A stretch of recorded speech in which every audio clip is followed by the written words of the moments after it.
Yo, Big Kish back up in here. Let's get into it, man. They said that Pusha T had dissed Kanye and Travis Scott. Now, I don't know Travis Scott music. I don't know none of Kanye new music. I know his old stuff. But yeah.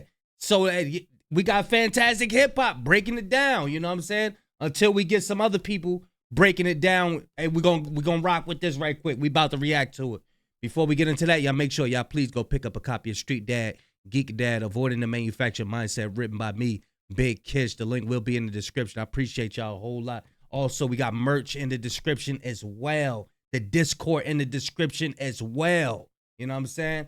Look, y'all know I'm like holding y'all. Without further ado, let's get it. Now, when it comes to Pusha T, if you are ready to see how Push just started what is going to be maybe the biggest rap beef since Kendrick Lamar and Drake, be sure to leave a like and subscribe. It helps me out a ton. And now, with that said, right now with Push and Clipse and their new song that dropped titled So Be It, well, truly, with the mission that Push is on in this era where he is teamed back up with Pharrell and Malice once again for the new Clipse album, well, while already so clearly from how Clipse was coming with this thing, and at that alongside Kendrick Lamar and everything he is standing for, it was already evident that from Drake to Kanye to Lil Wayne, they were coming for all of the frauds in the rap game who have overstayed their welcome. Well, now with this new Clipse track So Be It, they just revealed that the beef that they have with the biggest names in rap and what they want to prove is even bigger than we could have ever imagined, because on this song, Pusha T just called out and dissed none other than Travis Scott. And when we go into what the lines say and also see Push's motivation for doing this, because he already told us straight out, well, what we can see is that Travis is not just getting called out by a single rapper here because of a small problem, but Push is really doing this on behalf of so much of the rap game who is just fed up with the way the guy has been moving. And now, before we go any further into, I thought everybody was rocking with Travis Scott. What's up with Travis Scott?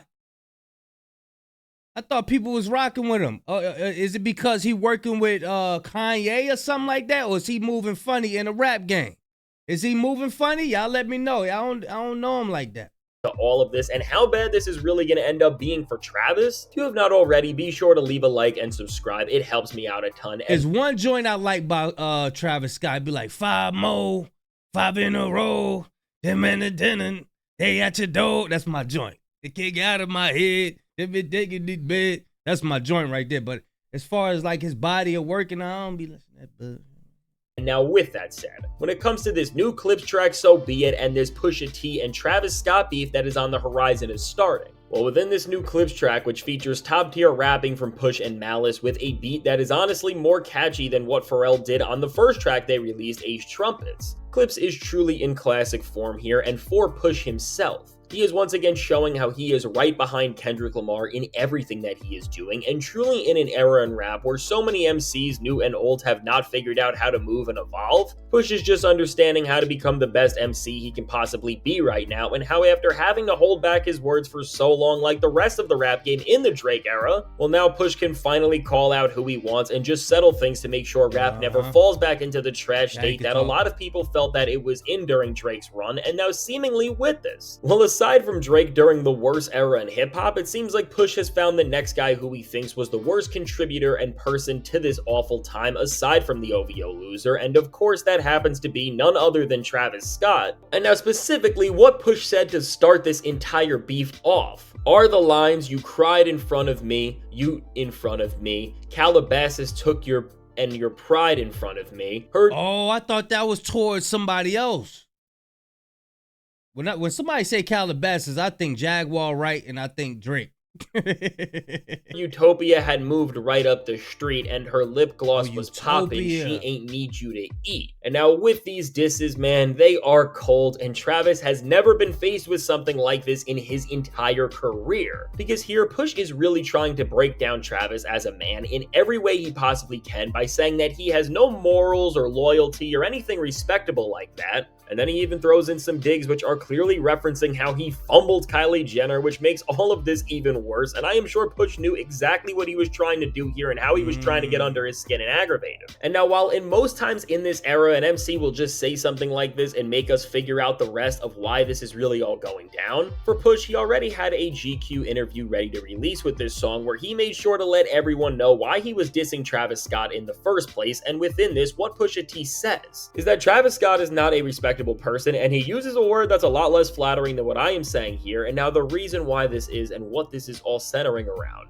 all comes back to Travis Scott and his bond with none other person than, you probably guessed it, Drake. And then the song on Utopia where Drake was featured in none other than Meltdown. And now, as Push was with Pharrell and Travis when Trav was playing Utopia for him, what we go on to find here is that Travis played Utopia for them but left out Drake's Meltdown verse, where of course he dissed Pharrell and also Pusha T pretty much in the process. And now what Push had to say about this is specifically, the true context of that is we were in Paris literally working and he was calling to play P his new album. He came to Pharrell's studio at Louis Vuitton HQ where Clipse recorded most of Let God Sort Him Out. He interrupted a session, Pusha recalled. He sees me and Malice there. He's like, oh man, everybody's here. He's smiling, laughing, jumping around, doing his monkey dance. Which, just even reading this, you can see how much Push despises Travis Scott.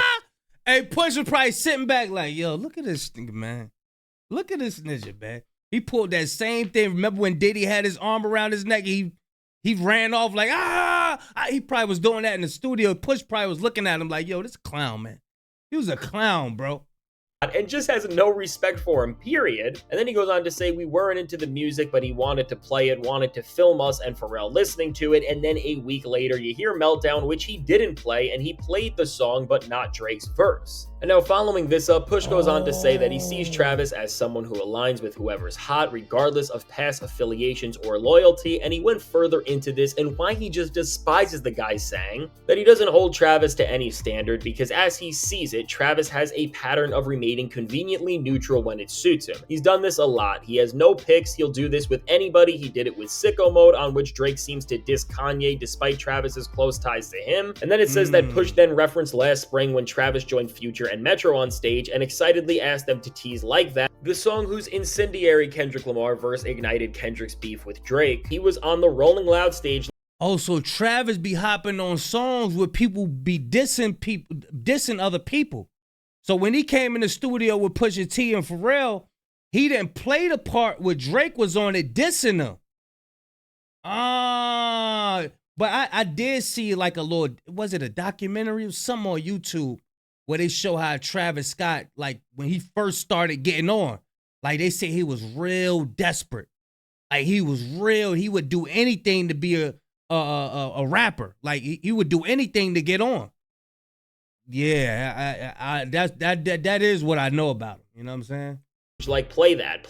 He don't have no picks, no loyalty to nobody. He'll jump around whatever he feels is hot or cling on to whatever he feels is hot, but you can play those games with those people. We're not in your mix, keep your mix over there. And now as Push finishes this off calling Travis a word that begins with a W, which again I can't say here, I think this all puts into perspective how he truly feels about him and truly with this. Well, no matter how you feel about Pusha T, Travis Scott, and any of these other people in the rap game, word that begin with W, you can't say on YouTube. Weirdo? W. Y'all let me know what he talking about, man. there is no other way to say it. Pusha T is know 100% right about what he is saying for Travis here, and I think for how Travis's own lack of accountability and ownership in the rap game has ended up affecting both Push and Pharrell, who have made this entire album. And again, literally beyond this, Pharrell did contribute to Utopia, which was the same record he got dissed on, and again, there is no other way to put it, that is lame on Travis's end, however you want to call it. And now as Push has seen this pattern time and time again as he calls out here, really, this has been a long time coming, because as Push even says with Ye, of course, on Sicko Mode, Drake ended up dissing him there. And then, of course, he also references like that. We see that this tendency that Travis Scott has, aside from how much you may like his music, is one of the reasons why the rap game has gone as soft as it has, and why so many rappers just wallow within mediocrity as a whole, because it just goes back to this whole bigger idea of never taking any accountability for your work or moves, and just causes rap to feel less authentic and purposeful as a whole. And so with this, I have to say that for Pusha T finally just being the one to call this out as we have all seen it,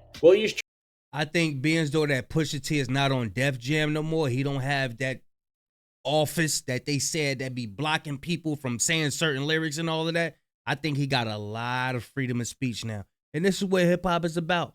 Being able to have the freedom to express yourself. And I think Jay is going to allow him, give him leeway to do that. So now I think we're going to start hearing a lot of what he been holding back.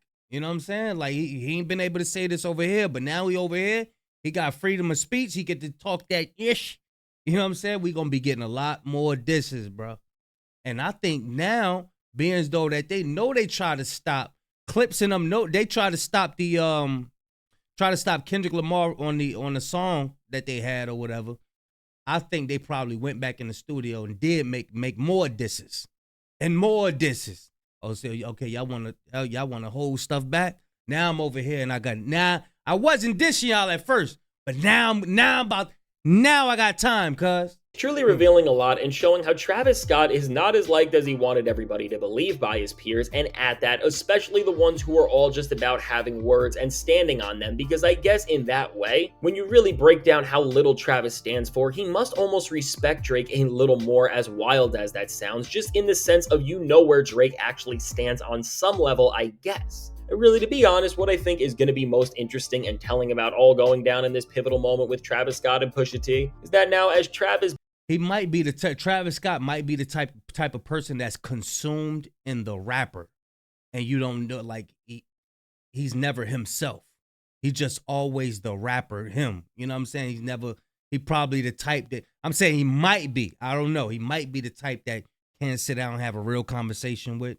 He probably can't. Probably ain't that, his spirit probably taking over. You never know. Has been dissed like this, and he has been called out for all of the clown stuff he has been doing by one of the most respected rappers out. How does he respond to this, and how does he address these criticisms? Because his entire character is really being put into question, and he is going to have to handle this on some level no matter what he wants to run away from. And truly now, of course, as Travis is not a lyrical rapper, and he has used writers who are around Push for a lot of his career, like Shy-Hi, for example, which you really have to think about with the good music lineage and just their working past in general, is the question around if there is a much bigger play at hand here with all of this from Push, which could be to expose Travis's flaws as a writer and rapper, and maybe truly end his career with something very similar to the story of Adidon, and maybe is even worse than what he did to Drake. Because truly, if we remember, the last time Push did something like this, it was when he dropped Infrared, which was on Daytona, which really was a way that he was able to get Drake to come out and engage in a lyrical back and forth in the first place. And of course, we all saw how that ended when he dropped the story of Adidon, so really,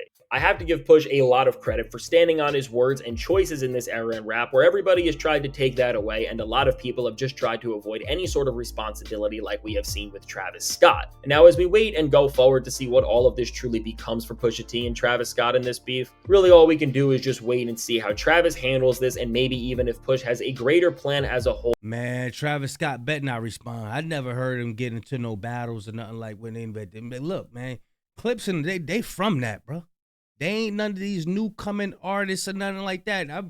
My first time in grinding, I think I was 14? I was 15, 14. They've been holding it down for a minute, boy. That no matter how Travis moves forward and responds, maybe Travis's career is already going to change forever for just being a clown for too long, and he has absolutely no idea. And so now, with all of this said, let me know, what do you think of this entire moment, which truly has now been one of the most pivotal things we have seen in rap this year, and is genuinely going to start off one of the most interesting and maybe surprising beefs that we have seen ever, I'd say. And truly, how... Yeah, y'all let me know what y'all think. Y'all think Clipse and them gonna start coming at people, being though that they got the freedom of speech? You know what I'm saying? Or y'all think that Travis Scott he gonna respond? Y'all think Kanye gonna respond? Y'all think Kanye might put some of them billions up in one of them ghostwriters' pockets to try to get him some bars or something like that? I don't know. Y'all let me know what y'all think about the diss, man. Big Cash signing out. I'm going, y'all.